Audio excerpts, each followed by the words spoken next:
Right, so, jy kry 'n klein huisie vol verskillende kalk, nee.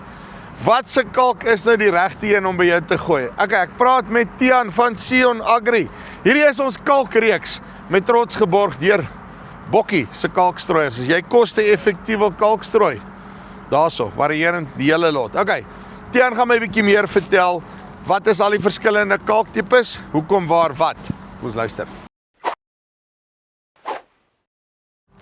Tiaan, hoe lyk dit? Joepie, goed jy? Nee, wat? Aan die gang, dinge loop. Okay, kalk, nee. Nou, sonder dat ons nou hier in fights betrokke raak, want ek weet, kyk, dink die twee goed waaroor daar seker die meeste bar fights is bekalking en dan plante stand is seker die ander een wat kort op sy gat is. Verduidelik my gou vinnig, wat is die verskillende tipes kalk wat ek kry en waar gebruik ek elkeen? 100%. Joepie, so ja, natuurlik kry jy dolomitiese en kalsietiese kalk op die einde van die dag. Dolomitiese kalk wat dan nou op die einde van die dag kalsiumkarbonaat en magnesiumkarbonaat op die einde van die dag in hom het. Ja. En dan jou kalsietiese kalk wat eintlik hoofsaaklik dan nou met kalsiumkarbonaat op die einde van die dag. Okay, right, so, kom ons gaan nou, dolomities sê jy is kalsiumkarbonaat plus magnesiumkarbonaat. So dis 'n kombinasie van die twee, nee. So, wat jy vir my wil sê is as ek hoë magnesium in my grond het, dan nie daai ene nie. Nee, dan gaan ons kalsiet. Right, okay. As ek bietjie magnesium kort, dan kry ek sommer 'n double whammy hierdie, né? Okay. Wat is die een waarvan hulle tradisioneel dan nou maar praat as jy kry 'n kalk en dan kry jy gips? Wat is die verskil? Alright, so op die einde van die dag, kalk is uit en uit daarso om pH's reg te stel natuurlik. Ja. pH verhoging te kry op die einde van die dag in jou grond en natuurlik dan jou kalsium en magnesium verhoudings reg te kry in jou grond. Waar jou gips dan op die einde van die dag meer gebruik word om met die kalsiums en die swaal gedeelte wat in gips natuurlik is om dan nou. Okay, so gips het 'n swaal gedeelte. Yes, ja. Okay. So wat is hy dan? Is hy ook 'n kalsium ding met 'n swaal by? Dis korrek, ja. So met ander woorde, ons wil dit graag kry, byvoorbeeld as ons nou bietjie elemente soos natriums en daai tipe van goed uit ons gronde uit wil kry waar dit miskien te hoog is, byvoorbeeld in panne of in so aan waar ons miskien dan gips wil gooi om natuurlik daai natriums op die einde van die dag dan nou uit te was. Okay, ek hoor jou. So en dan kry jy die swaal element. Het jy 'n bietjie van 'n versieringsgedeelte met gips of nie regtig nie? Hoe werk hy? Nee, hy het nie 'n versieringsaksie nie. Hy het op die einde van die dag die kalsiumkomponent en dan die swaalkomponent wat dan nou bind op die einde van die dag vir die natriums om dit dan nou uit te kry op die einde van die dag. So ja. Right, okay. Maar ek meen, dieselfde strooier gebruik ek vir gips as wat ek vir kalk en wat ek al gebruik, maar dit hang nou af. Horses for courses. Was jy al by boere gewees waar jy een land moet jy gips gooi, 'n ander land moet jy kalsities en 'n ander een moet jy dolomities 100% dolomitiese kalk op dieselfde land kry jy dit. So ja? En dis waar ek dink die hele ding met varierende strooiwerk met varierende strooiers inkom, waar ons weet ons kan met die gebruik van 'n chemiese grondontleding wat ons dan nou bepaal wat se kalk moet gooi en dan gooi jy op 'n grid basis wat dan nou vir jou die kaarte en goed presies wys hierdie gedeelte van die land kort dolomiet, hierdie gedeelte kort kalsiet en hierdie gedeelte kort byvoorbeeld as hy kort gips dalk. So ja. Is ek reg as ek sê, as ek dit reg verstaan, die hoofrede vir ons om variërend toe te dien is om op die einde van die dag nie meer variërend toe te dien nie.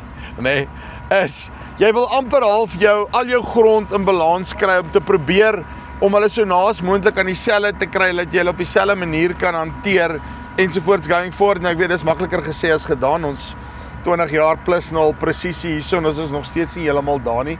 Maar ek meen ons beweeg in die regte rigting wat hierdie goeders aanbetref.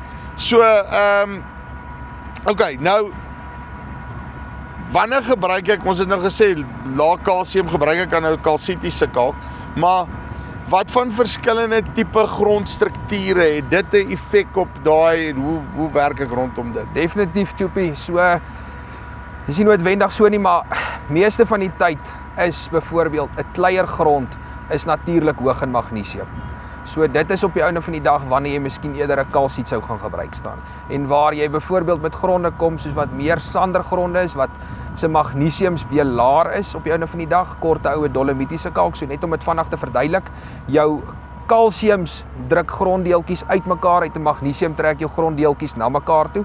En dis waar die hele verskil tussen nou 'n kleigrond en 'n sandgrond op die einde van die dag bymekaar kom, waar jou magnesiums in jou sandgrond wat die gronddeeltjies na mekaar toe moet druk, is net laer.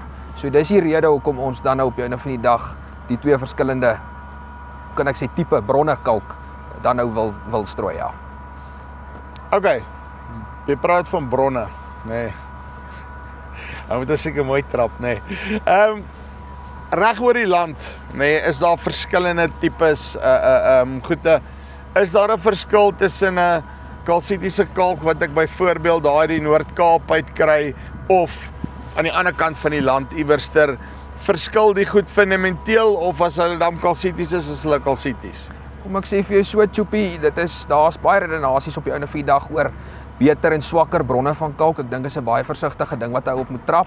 Ek dink die groot ding op die einde van die dag is weer eens horses for courses. Ek bedoel, as die ding moet ekonomies afgelaai kan word op die boer se plaas. En ek dink dit is een groot ding om 'n goeie kalk, goeie bron van kalk teen 'n goeie prys te kan aflewer op die ou se plaas.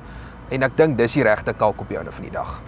Want kyk gou jou persentasies binne in die goede, nê? Hoe groot verskil maak dit in terme van die werking wat ek kry? Choopie, so ja, okay, so enige kalsiet word geklassifiseer onder 5% magnesiums, word hy dan nou op die einde van die dag as 'n kalsitiese kalk gesien. Yes. So enigiets bo sê 5% se magnesiums in die kalk word dan as 'n dolomiet gesien. So ek bedoel, baie keer kry 'n ou grensgevalle wat dit is 'n kalsiet, maar hy's amper 'n dolomiet. So ek dink dis op die einde van die dag die grootste ding waartoe ou moet gaan en gaan kyk na my grond se eienskappe. Kort ek 'n sterk kalsiet wat dan nou byvoorbeeld baie laag is in magnesium, onder die 1% byvoorbeeld, of sal ek kan wegkom met 'n kalsiet wat klein bietjie ekstra magnesiums in het. En ek dink dis maar waartoe dit moet gaan om te besluit, hoor hierso, moet ek die bron gebruik of die bron gebruik of moet ek die R20 meer of die R30 meer betaal om die werking beter op my plaas te kan kry. Okay. Ek weet dit help nou amper nie ek vra jou nie, want jy gaan vir my natuurlik sê ja, jy moet dit so doen. Betaal dit my om my grond dan eenmal in sê 3 jaar of 4 jaar te grid en op grond van daai goeders te gaan en te sê okay, right, ek weet presies wat moet ek waar gooi en in watse hoeveelhede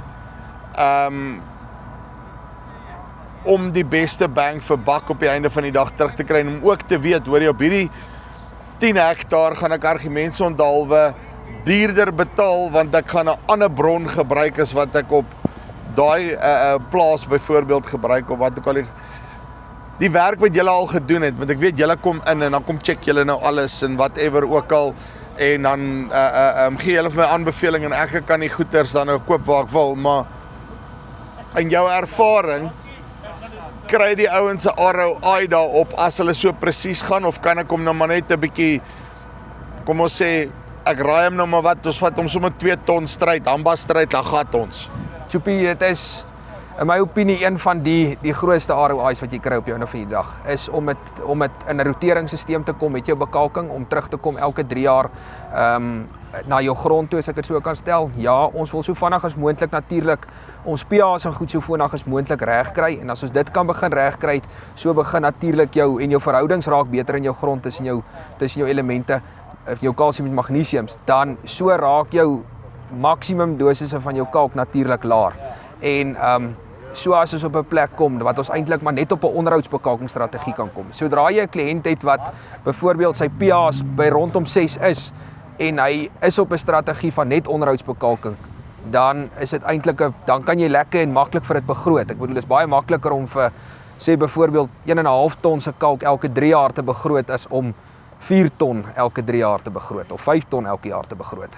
So. Ek is met jou. So julle kom aan en gee net dit wat nodig is op die plekke wat nodig is, en ook ek hou van wat jy sê is julle sit vir die ou, jy doen nie net bekalking nie, julle doen 'n bekalkingsstrategie 100%. wat julle in plek sit. Nou ons gaan nou by hierdie hele ding nou nog kom, maar in een van die ander video's, hulle moet maar gaan kyk vir hom. Maar sê net gou vir my, jou kalk is nie 'n ding wat jy vandag uitgooi en alles is beskikbaar nie, as ek dit reg het. Dis hoekom jy sê dit vat tyd. 3 of 4 jaar of vir daai goeders om beskikbaar te raak. Wat is die ding wat die grootste rol speel daar? Tjoepie, ja, natuurlik partikelgrootte natuurlik van die kalk, hoe fyner die kalk, hoe vinniger werk hy natuurlik ook. So natuurlik met jou gewone tradisionele kalke en so aan is daar maar nou fyner en grower gedeeltes in die kalk. Jou fyner gedeeltetjies wat eerste sal werk en dan soos wat jou kalk nou die grower gaan, is die wat nou in jaar 2 en 3 werk. So ja.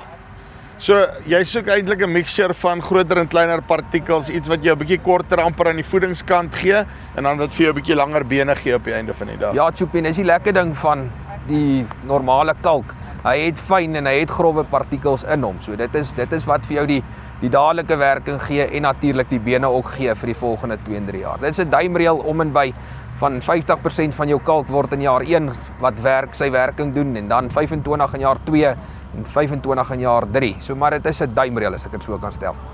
Uitstekend. Tiaan, dankie baie.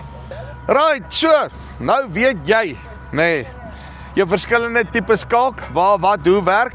Maar luister, jy kry die slim manne, laat hulle vir jou 'n bietjie die goeders kom uitsorg daarso. En dan kry jy vir jou so ene, dan gee jy hom koste-effektief, baie mooi toedien, regte goed, regte plek, one shot. Dis die van Farm Spice af, tot volgende keer. Groete.